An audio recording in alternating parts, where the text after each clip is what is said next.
Assalamualaikum warahmatullahi wabarakatuh. Alhamdulillah, salatu wassalamu ala rasulillah. Maba'ad, kaum muslimin yang dirahmati Allah subhanahu wa ta'ala. Lagi-lagi dosen dari Universitas Islam Negeri Syarif Hidayatullah berpihak atau membela pimpinan Al Zaitun Panji Gumilang. Tapi ini mantan dosen kaum muslimin. Mantan dosen Universitas Islam Negeri Syarif Hidayatullah Jakarta. Mantan tapi tidak mau disebut sebagai mantan. Nah, kemudian dengan munculnya berita bahwa pimpinan Al Zaitun ini akan segera menyandang status menjadi terpidana karena memang dari hasil penyidikan tim Bareskrim Polri ditemukan bahwa apa yang dilakukan oleh Panji Gumilang di dalam video-video yang beredar itu ada unsur pidananya.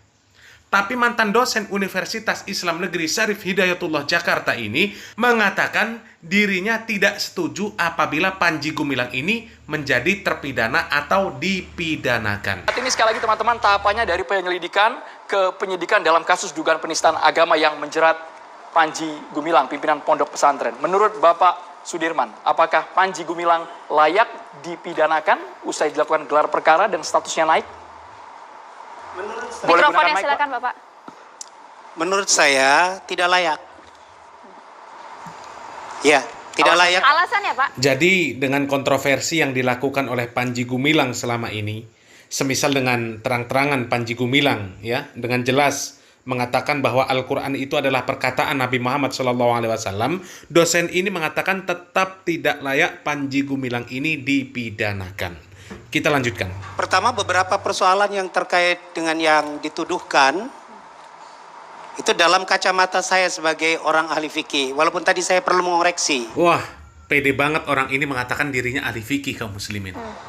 Janganlah diungkapkan kata-kata mantan, begitu nggak enak rasanya dosen kok mantan. Tidak. Tapi pernah mengajar dan ngajar. Di sana, ya. Dan sampai sekarang pun kalau diminta untuk ngajar, saya tetap ngajar. Oh, okay. Itu. Alasan saya pertama ketika ada statement bab qaulu Rasulullah sallallahu alaihi wasallam fil Qur'anil Karim, sesungguhnya dalam kacamata saya tidak ada yang melanggar dari aspek fikih. Kenapa? Saya melandaskan pada surat An-Najm, yaitu surat yang ke-53. Bunyinya langsung wa mayantiqu 'anil hawa in huwa illa wahyu yuha. Ini terkait dengan Nabi dituduh bahwa apa yang diomongkan itu adalah berdasar Nabi. Tapi kemudian ditekankan lagi, itu omongan Rasulullah betul, tetapi itu adalah wahyu. Jadi Rasul tidak akan pernah berbicara apapun selain yang diwahyukan kepadanya. Sehingga ditekankan juga pada surat Al-Haqqah, yaitu surat nomor 69 ayat 40-43, innahu laqaulu rasulin karim wa ma huwa biqaulin syairin qalilan ma tu'minun wala biqaulin kahin qalilan ma tadhakkarun tanzilum min rabbil alamin. Aduh kaum muslimin, yang begini kok dengan pedenya mengaku sebagai ahli fikih. Ya. Jadi penjelasan dosen UIN ini namanya qaulul haq urida bihal batil. Dalil yang dipakai hak, benar. Dalilnya Al-Qur'an.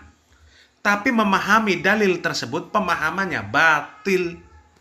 Memang Rasulullah SAW sendiri pernah mengatakan kepada sahabat Abdullah bin Amr bin As radhiyallahu an bahwasanya tidaklah keluar dari lisan Nabi Muhammad SAW kecuali wahyu.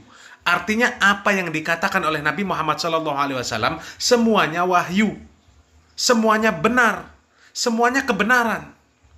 Dan Rasulullah SAW sendiri memerintahkan kepada para sahabat agar mencatat setiap wahyu yang turun, mencatat apa yang diucapkan oleh Nabi Muhammad SAW, mencatat semua yang disampaikan oleh Nabi Muhammad SAW.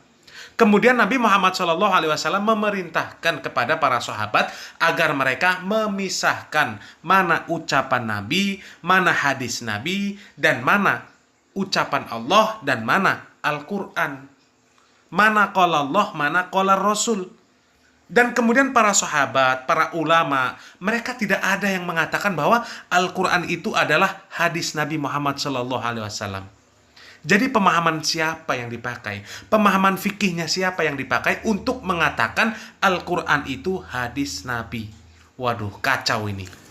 Kita simak video di mana Panji Gumilang dengan tegas dan terang-terangan mengatakan bahwa Al-Quran itu adalah perkataan Nabi yang berdasarkan dari wahyu, bukan perkataan Allah. Nabi Muhammad juga sudah mendeklar zalikal kitab la raib.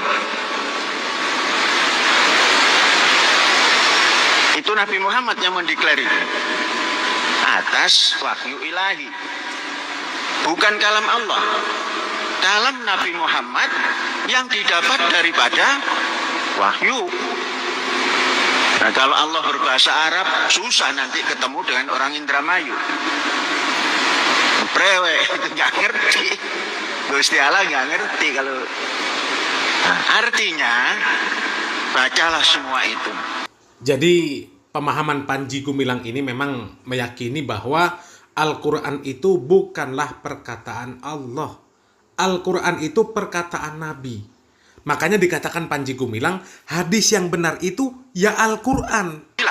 Tumbuhlah hadis-hadis Quran sudah ada, tumbuh hadis. Maka dinilai hadis itu ada yang sahih, ada yang dhaif, ada yang macam-macam. Bagaimana? Kapan Nabi kok dinilai oleh orang terkini? Yang dibawa Nabi itulah Al-Quran. Quran yang dibawa Nabi itu wahyu dari Allah, dan yang diucapkan Nabi itu adalah wahyu dari Allah. Karenanya pikiran merdeka kita mengatakan qala Rasulullah fil Qur'anil Karim. Jadi Pak dosen Universitas Islam Negeri Syarif Hidayatullah Jakarta tersebut sepertinya memang sama kapasitasnya dengan pimpinan Al Zaitun Panji Gumilang. Tidak faham ilmu hadis sama sekali. Tidak faham apa dan bagaimana sebuah hadis itu bisa dikatakan atau bisa disebut hadis yang dhaif, hadis yang hasan, maudhu, dan sebagainya. Tidak paham juga mana wahyu yang dikatakan itu adalah firman Allah dan mana yang dikatakan sabda Nabi Muhammad SAW. Dipikir mereka sama saja. Tapi kok dengan pedenya dosen tersebut mengaku bahwa dirinya ahli fikih. Ahli fikih apa ini? Kalau urusan agama, ya mereka ini berani memakai akal dan pikiran mereka sendiri. Tapi yang sangat membagongkan kaum muslimin, urusan dunia, mereka bisa tunduk dengan aturan yang ada. Mereka bisa patuh. Sebagai contoh, orang-orang seperti ini, mereka faham bahwa teks atau naskah proklamasi itu yang mengetik adalah Sayuti Melik, bukan Soekarno dan Hatta. Tapi mereka tidak mau mengatakan itu tulisan Sayuti Melik atau karya Sayuti Melik. Ketika selesai membaca teks proklamasi, mereka menyebutkan nama orang yang mereka menjadi asal dari adanya teks proklamasi tersebut. Bukan menyebut orang yang mengetik atau menulis. Karena apa? Karena mereka paham itu asalnya dari Soekarno dan Hatta.